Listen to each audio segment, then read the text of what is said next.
So when it comes to holding crimps or small edges, there's three main ways you can do it. The first way is known as the open hand. Think about open hand as if you're just opening your hand and you're holding a hold. And that right there is the open hand. The second way is known as the half crimp. The half crimp, your fingers are at a 90-degree angle and it looks like that. Half crimp, half crimp, half crimp. The third way to hold a crimp is known as the faux crimp. With the faux crimp, you use your thumb to bring it over your pointer finger and middle finger. Some people can even bring it over their ring finger, but typically speaking, index and middle finger are the ones that are being covered with the thumb. In terms of degree of angles, open hand is the almost open angle, obviously. Half crimp is at half the angle, and faux crimp is the steepest angle. Now the reason why the faux crimp is the steepest angle is obviously because you brought your thumb up and over your fingers. Now what this does is it changes the application upon which the force is being applied to on the hold. To understand this, open hand, when you hold it in the open hand position, all the force that you're applying on the hold is right here on the edge.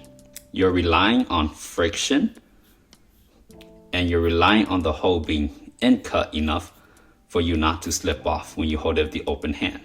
Half crimp, you change the force from the edge of the hold into the middle of the hold. So here you're relying on downward force to keep you on the hold. Not so much friction, because now that you're in this position, you're applying force equally downwards, which will help keep you on the hold without having to rely on friction too much. And a more extreme version of this is, of course, the faux crimp. Now, for comparison, open hand, force on the edge. Half crimp, force in the middle. Faux crimp, the force is as close as possible to the wall as possible. Of course, my hand is the wall, bam. Faux crimp, bam, your hand is right next to the wall. It would be kind of ridiculous to faux crimp on the edge of the hold like this. So you will never do that. You'll always faux crimp as close to the wall as possible, using your thumb to press down as hard as possible. Now, which hold position is the best?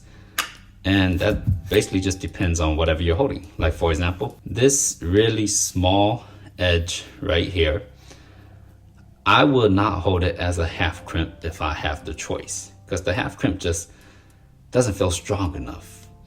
And the open hand, this edge is so small and not exactly the best friction that I feel like I'm gonna slip.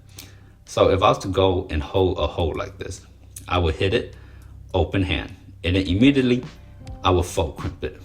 So now that I brought my weight above the hold, I feel like my chance of slipping drastically reduces because my angle is just so goddamn high. A hold like this, where it's very positive, as in it slides down towards the wall, I'm very content holding up the open hand just like this.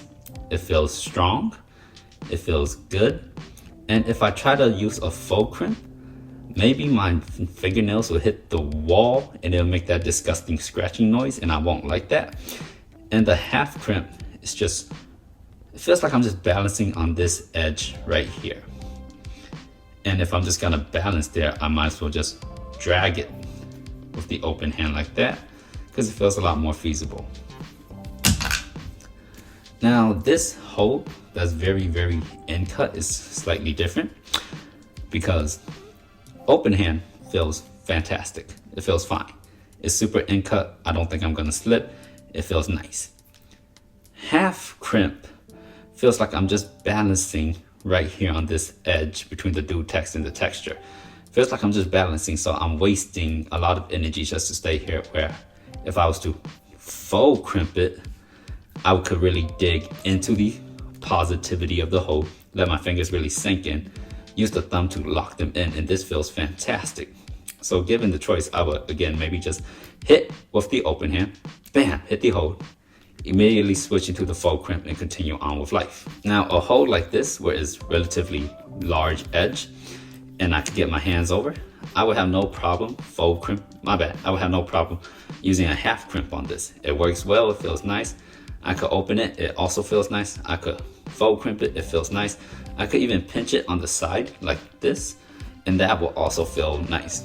So typically when it comes to holding crimps, it's just whatever best fits you. Again, a lot of people will have biases. Some people just faux crimp everything all day, no matter how it looks like.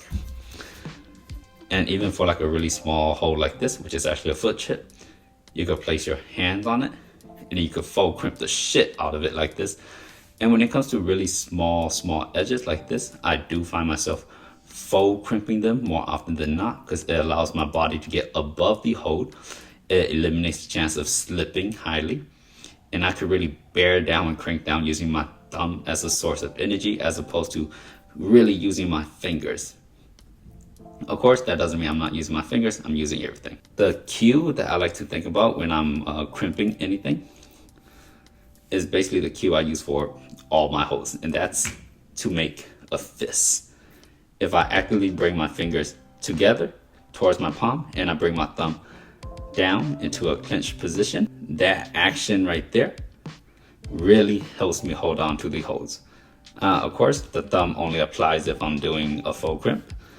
If I'm doing a half crimp, say like this, then my thumb is just chilling here or right here. And what I'm thinking about now is just closing my fingers like this with my thumb right here. So this is open hand, what I think about. Bam, bam, bam. Bam, bam, bam. If I faux crimp like this, I think about closing my hands like this. Open hand, I close like this. Faux crimp, I close like that. Yeah, and that's how to hold crimps.